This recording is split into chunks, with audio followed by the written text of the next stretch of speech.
Assalamualaikum warahmatullahi wabarakatuh. Innal hamdalillah nahmaduhu wa nasta'inuhu wa nastaghfiruhu wa natubu ilaihi wa na'udzu billahi min shururi anfusina wa sayyiati a'malina.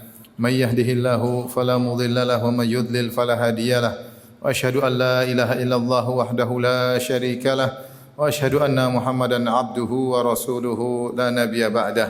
Ya ayyuhalladzina amanu taqullaha haqqa tuqatih wa la tamutunna illa wa antum muslimun.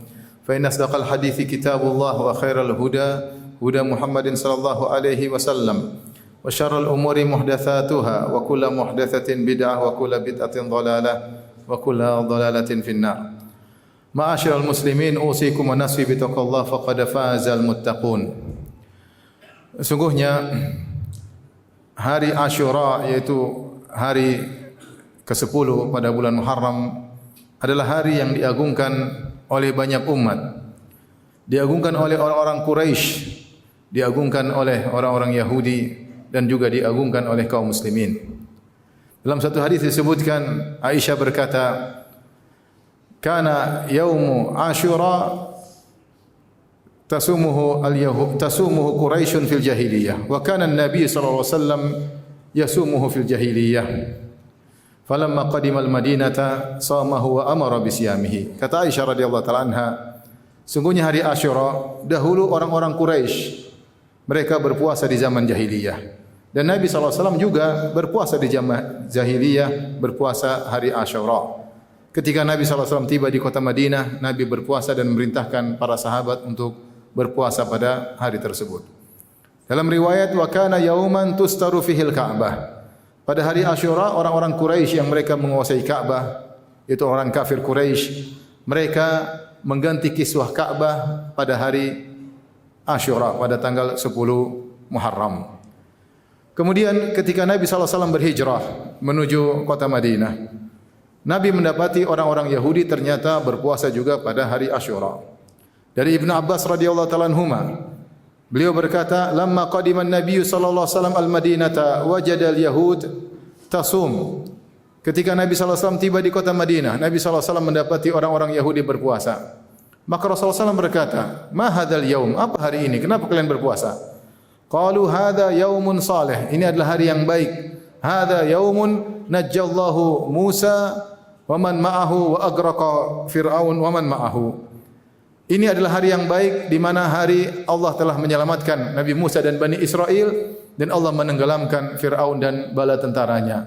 Fasamahu Musa syukran lillah. Maka Nabi Musa pun berpuasa pada hari tersebut sebagai bentuk syukur kepada Allah Subhanahu wa taala. Maka Nabi sallallahu alaihi wasallam bersabda, "Nahnu aula wa ahaqqu bi Musa minkum." Kami lebih utama untuk mengikuti Nabi Musa daripada kalian. Fasamahu Rasulullah sallallahu alaihi wasallam wa amara bi siyamihi. Maka Rasulullah sallallahu alaihi wasallam pun berpuasa pada hari Asyura dan memerintahkan para sahabat berpuasa pada hari Asyura.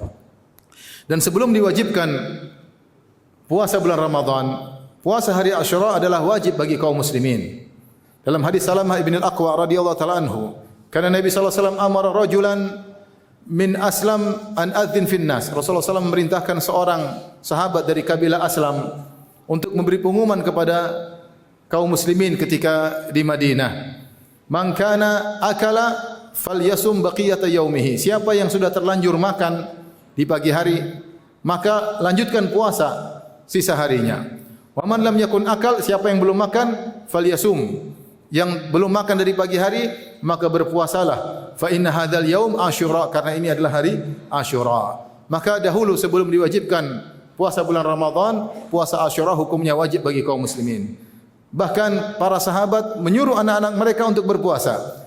Dari Rubai' binti Muawwidh radhiyallahu ta'ala anha, beliau berkata, "Wa kunna ba'da dzalika nasumuhu." Setelah ada perintah Nabi sallallahu alaihi wasallam, maka kami pun berpuasa pada hari Asyura. Wa nusawwimuhu sibyanana shighar. Bahkan kami menyuruh anak-anak kami yang masih kecil untuk ikut berpuasa. Wa nadhhabu ilal masjid wa naj'alu lahumul lu'bata minal ahin. Wa idza baka ahaduhum a'tainaha iyyah hatta yakuna al-iftar. Kami bahkan menyuruh anak-anak untuk berpuasa. Kalau kami pergi ke masjid, kami membuat mainan untuk anak-anak, ya. Kalau ada seorang di antara anak-anak yang menangis karena kelaparan, kami kasih mainan sampai mereka bermain-main sampai tiba waktu berbuka puasa. Ini menunjukkan bahwasanya para sahabat dahulu semangat untuk berpuasa hari Asyura 10 Muharram dan hukumnya adalah wajib.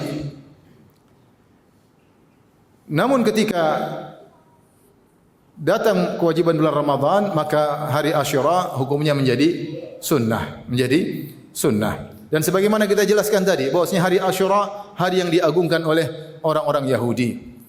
Dalam riwayat disebutkan, kana ahlu Khaybar yasumunahu wa yattakhidunahu aidan. Penduduk kota Khaybar, yaitu orang-orang Yahudi Khaybar, mereka berpuasa di hari Asyura dan mereka menjadikan hari Asyura adalah hari raya mereka. Setelah tiba kewajiban bulan Ramadan, maka jadilah puasa hari Asyura menjadi sunnah. Maka faman syaa'a shamahu wa man syaa'a tarakahu. Siapa yang ingin berpuasa silakan berpuasa, dan siapa ingin tidak berpuasa maka silakan tidak berpuasa. Akan tapi Rasulullah SAW memberi perhatian khusus terhadap hari ini. Kata Ibnu Abbas radhiyallahu ta'ala anhuma, "Ma ra'aitu an-nabiy sallallahu alaihi wasallam yataharra siyama yaumin faddalahu ala ghairihi min hadza illa hadzal yaum, yakni yaum Asyura." Aku tidak pernah melihat Nabi sallallahu alaihi wasallam memberi perhatian khusus berpuasa pada suatu hari yang beliau utamakan daripada hari lainnya seperti hari Asyura. Kenapa? Karena puasa hari Asyura pahalanya besar. Dalam satu hadis Rasulullah SAW bersabda, "Wa siyamu yaumi Asyura," berpuasa di hari Asyura, "ahtasibu 'ala Allah an yukaffira sanata allati qablahu." Berpuasa di hari Asyura aku berharap kepada Allah akan menghapuskan dosa-dosa setahun sebelumnya, yaitu seluruh dosa-dosa kecil selain dosa-dosa besar akan dihapuskan bagi seorang yang berpuasa di hari Asyura pada tanggal 10 Muharram. Maka hendaknya kita semangat untuk berpuasa pada hari tersebut. Kita sadari diri kita penuh dengan banyak dosa, terutama dosa-dosa kecil yang setiap hari kita lakukan. Maka dengan berpuasa pada hari tersebut, dosa-dosa kita selama setahun akan diampuni oleh Allah Subhanahu wa taala. Dan disunahkan bagi seorang untuk berpuasa sehari sebelumnya, itu tanggal 9 Muharram, sehingga dia menggabungkan antara tanggal 9 dan tanggal 10 Muharram. Kata Rasulullah SAW, "La in ishtu ila qabil la asumanna at-tasi'." Kata Rasulullah SAW, jika aku hidup sampai tahun depan, aku akan berpuasa pada 9 Muharram juga bersama 10 Muharram. Ini menunjukkan bahwasanya sunnah seorang untuk berpuasa tanggal 9 dan tanggal 10 Muharram sebagai bentuk kecintaan kepada Nabi sallallahu alaihi wasallam dan sebagai bentuk kita mengikuti Nabi Musa alaihissalam yang bersyukur karena diselamatkan oleh Allah Subhanahu wa taala. Aqulu qali hadza astaghfirullah li wa lakum wa lisal muslimin kulli dhanbin wa khati'ah fastaghfiruhu innahu huwal ghafurur rahim. Alhamdulillahi ala ihsani wa syukru lahu ala taufiqihi wa amtinani. Asyhadu an la ilaha illallah wahdahu la syarika lahu ta'ziman li sya'ni wa asyhadu anna Muhammadan abduhu wa rasuluhu ad-da'i ila ridwani. Allahumma shalli alaihi wa ala alihi wa ashabihi wa ikhwanihi. Ma'asyiral muslimin, Allah mentakdirkan terjadi peristiwa yang besar pada tanggal 10 Muharram. Peristiwa yang pertama, sebagaimana sudah kita sebutkan, Allah menyelamatkan Nabi Musa dan Bani Israel dari kejaran Fir'aun dan bala tentaranya. Dan Allah tenggelamkan Fir'aun dan bala tentaranya pada tanggal 10 Muharram, hari Asyura. Sehingga disunahkanlah kita berpuasa mengikuti Nabi Musa yang berpuasa karena bersyukur pada hari tersebut. Dan kata Nabi, "Nahnu aula bi Musa minkum." Kami lebih utama ikut Nabi Musa daripada kalian, wahai orang-orang Yahudi. Sehingga Nabi SAW juga berpuasa pada hari tersebut dan menyuruh kita untuk berpuasa, dan hukumnya adalah sunnah yang sangat dianjurkan. Kemudian terjadi peristiwa lain pada tanggal 10 Muharram tahun 61 Hijriah, itu peristiwa terbunuhnya cucu Nabi SAW, Al-Husain bin Ali bin Abi Thalib radhiyallahu taala anhuma. Dalam suatu peristiwa besar di Karbala, ketika Ali ibn Husain bin Ali bin Abi Thalib radhiyallahu taala anhu, Husain bin Ali bin Abi Thalib membawa keluarganya, anak-anaknya, dan juga ada anak-anak dari Al-Hasan bin Ali bin Abi Thalib dan juga anak-anak dari Al-Aqil, yaitu Ahlul Bait, dengan jumlah yang banyak ke Karbala. Akhirnya kemudian mereka dibunuh oleh pasukan yang biadab dipimpin oleh Ubaidillah bin Ziyad, dan akhirnya Husain terbunuh dengan tragis, kepalanya dipenggal, dan itu adalah semuanya takdir Allah Subhanahu wa taala. Maka peristiwa tersebut adalah peristiwa kezaliman. Tentunya kita mengutuk orang-orang yang telah membunuh Al-Husain dengan cara yang zalim, sementara dia adalah cucu Rasulullah sallallahu alaihi wasallam, yang Rasulullah sallallahu alaihi wasallam pernah bersabda tentang kedua cucunya, Hasan dan Husain, kata Rasulullah sallam, huma sayyida syababi ahli jannah, mereka berdua adalah pemimpin para pemuda di surga. Namun peristiwa ini adalah kesedihan yang kita terima sebagai takdir Allah Subhanahu wa taala. Wa kana amrullahi qadaran maqdura. Sungguhnya perkara Allah ya sudah ditakdirkan. Maka jika kita menerima musibah, kita bersabar dengan musibah tersebut. Tidak boleh kita kemudian melakukan perbuatan-perbuatan yang menunjukkan ketidaksabaran. Kata Nabi sallallahu alaihi wasallam, "Laisa minna man latamal khududa wa syaqqal juyuba wa da'a bi da'wal jahiliyah." Bukan dari golongan kami seorang tatkala terkena musibah kemudian menampar-nampar pipinya, merobek-robek bajunya dan menyuruh dengan seruan jahiliyah. Oleh karenanya merupakan perbuatan yang keliru yang dilakukan oleh orang-orang Syiah yang mereka di hari Asyura mereka melakukan kegiatan-kegiatan yang menurut mereka adalah bentuk bela sungkawa, di mana mereka memukulkan tubuh mereka dengan rantai-rantai, kemudian mereka memukulkan atau menghantamkan pedang ke kepala mereka sehingga berlumuran darah. Ya. Dengan mereka mengatakan kita ingin merasakan apa yang dirasakan oleh Al-Husain bin Ali bin Abi Thalib. Ini adalah perbuatan kemungkaran.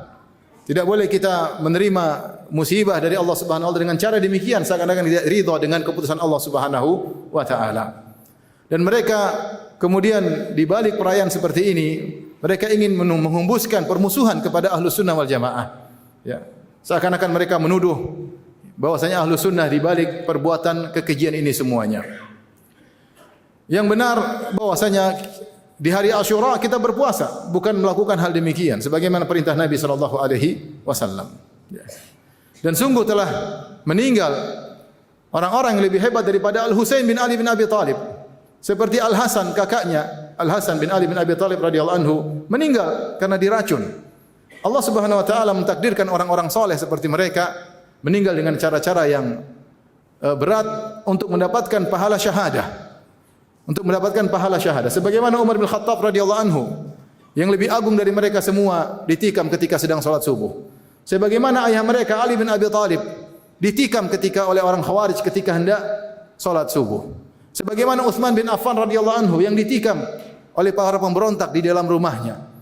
Semua mereka agar meraih pahala syahadah. Demikian juga Al-Hasan yang diracun, demikian juga Al-Husain yang dibunuh dengan cara yang tragis. Tapi kita tidak pernah merayakan hari kematian Al-Hasan atau hari kematian Ali bin Abi Thalib atau hari kematian Utsman bin Affan atau hari kematian Umar bin Khattab radhiyallahu anhu, padahal mereka lebih hebat daripada Al-Husain bin Ali bin Abi Thalib radhiyallahu taala anhu. Maka tidak perlu mengikuti cara-cara mereka ya yang melukai tubuh mereka dengan alasan bahwasanya mereka ingin merasakan apa yang dirasakan oleh Husain. Bahkan mereka melarang untuk berpuasa pada hari tersebut kecuali sekedar tidak boleh minum air putih. Kata mereka karena Husain kehausan ketika itu, kita ingin merasakan kesedihan Husain. Ya. Ini semua tidak diajarkan dalam syariat. Kita harus menerima takdir Allah dengan ridha kepada keputusan Allah Subhanahu wa taala. Demikian juga hari Asyura bukan hari bersenang-senang. Karena pada hari tersebut hari Asyura dirayakan oleh kaum Nawasib. Siapa kaum Nawasib? Yaitu kaum yang pernah ada, yang mereka membenci Ahlul Bait. Mereka bersenang-senang pada hari tersebut dengan membuat kelapangan, buat kue, membuat makanan, memakai baju yang indah pada hari tersebut. Ini kebiasaan orang-orang Nawasib yang bertentangan dengan orang-orang Rafidhah Syiah. Maka Ahlus Sunnah wal Jamaah di tengah-tengah, mereka tidak berbela sungkawa pada hari tersebut dengan melukai tubuh mereka, dan mereka juga tidak bersenang-senang pada hari Asyura, tetapi mereka berpuasa sebagaimana perintah Nabi sallallahu alaihi wasallam. Dan sungguhnya keselamatan adalah dengan mengikuti petunjuk Nabi sallallahu alaihi wasallam. Wa khairul huda huda Muhammadin sallallahu alaihi wasallam. Sebaik-baik petunjuk Nabi sallallahu alaihi wasallam. Wa sunnah safinatun Nuh, dan sunnah adalah seperti kapal Nabi Nuh alaihi salam yang membawa pada keselamatan.